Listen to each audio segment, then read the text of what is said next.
The web-headed wall crawler has had many iconic storylines throughout his history. You got his origin story, his romance with multiple people, the Clone Saga, but today I want to focus on one very iconic and impactful storyline, the symbiote. Not only does Black Suit Spidey have hype moments, but it actually has a very impactful message, something that can help in your walk with God. So to help y'all get the same understanding as I did, I'm going to break down that I realized that helped me in my walk with God. So for this video, I'm going to focus on Spectacular Spider-Man, as it's arguably the best version of this arc, or at least my most favorite. In the episode Persona, we get the first introduction of the symbiote in the series.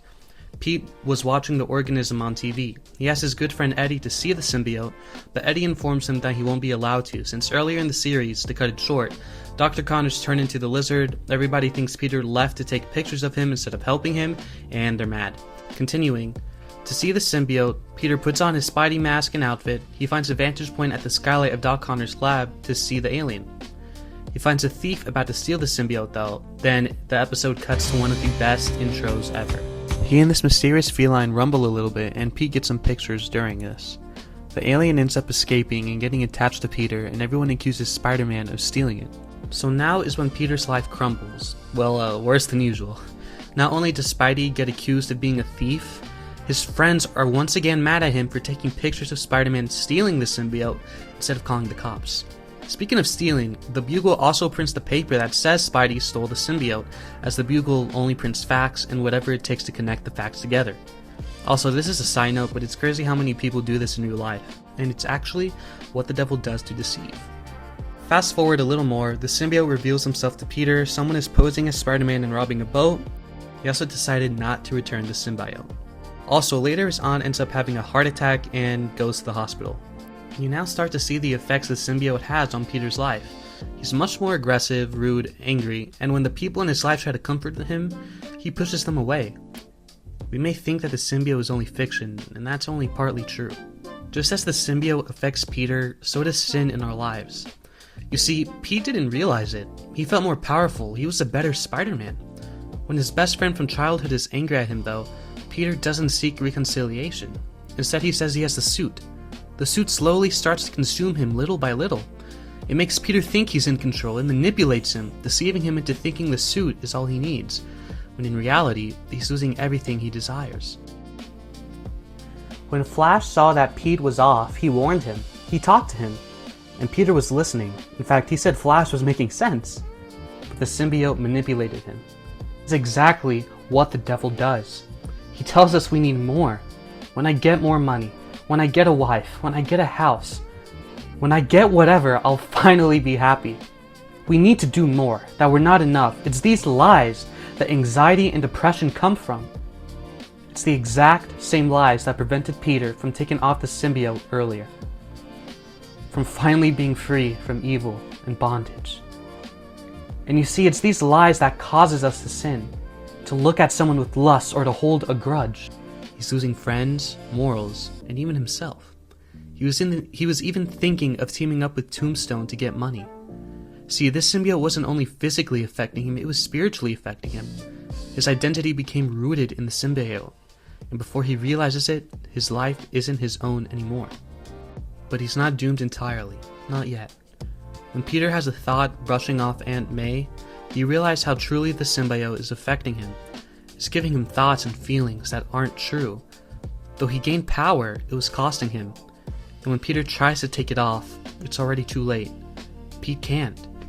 The symbiote has already taken over, it's rooted in him. Peter's not in control, and he can't regain control. At least, not by himself. Because you see, neither can we. We think that sin is freedom, but in reality, it's bondage. The wages of sin is death. You see, the external effects may seem good at times, but you slowly start to realize what it's truly costing. That lust, it's costing your joy. That anger, it's costing your peace. Abusing your body and using it in ways it was never meant to be used, it affects you mentally and physically terribly. Before you know it, it costs you your soul. So when Pete is in that cocoon, about to fully succumb to the symbiote, a light all of a sudden shows up. A hand reaching to grab him from the muck. It was Uncle Ben. And Uncle Ben reminded him of the truth. And it was by the truth Peter was set free. And it's also by truth that if we know it shall set us free. You see, we're all bounded by sin. All have fallen. None is good, not even one. So he's the one reaching for us. His name is Jesus. Jesus not only grabs your hand, taking you out of the muck, he washes you, he cleans you. He gives you a new life and gives you everything you were looking for. That love, it's found in Christ. And there is no greater love than this, than to lay down one's life for one's friends, which Jesus made example of. Jesus came down from heaven to teach us and save us and to give us life abundantly. And that's the truth of how much love you really have.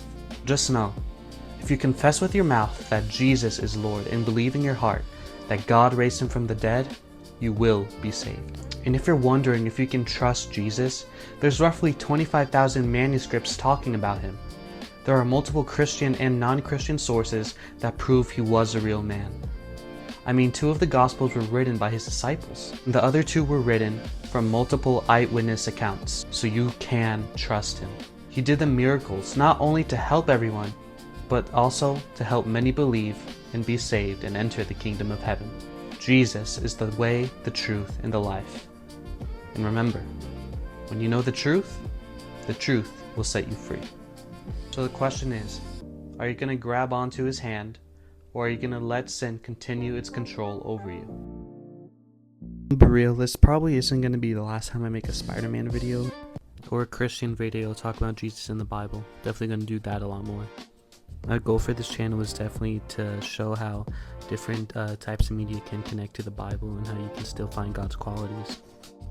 Also, shout out to Lofi Shop 24 Hours, or 24H, for the background music. So, if you want to like and subscribe to see the future ones, that'd be much appreciated. If not, that's cool too. You'll just tune in. Anyway, see you next time, y'all. Bye.